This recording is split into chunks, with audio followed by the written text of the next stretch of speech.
Allah ka jiyo mutanen duniya su ganka. Ba ka so ka shiga TikTok, ka shiga Instagram ne, ka shiga YouTube. A wannan kasuwa, no, ai ba sai ka yanka ba kai da ka fito ko dago.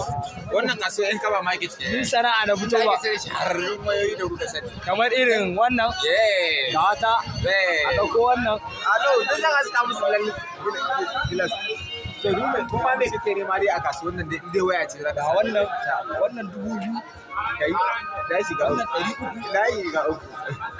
Wata 150. La ilaha illallah. Kace kun sauki ne a kasuwa ta ku. Wannan zan ban ma ita 250. Inna lillahi kun sauki yayi yawa. Wannan kuma kawai 2000.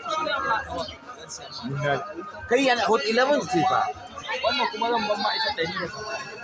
Hot 11 ko not 11? Je wani gilas. No, ba sai mun wani gilas ba ai duniya tana da. Kar ku sake a baku labari ku kar zai da kanku ku zo.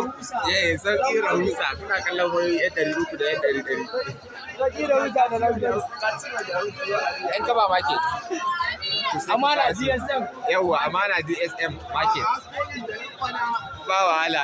To ga amale na uku. Ga amale na uku sai. Sulemana.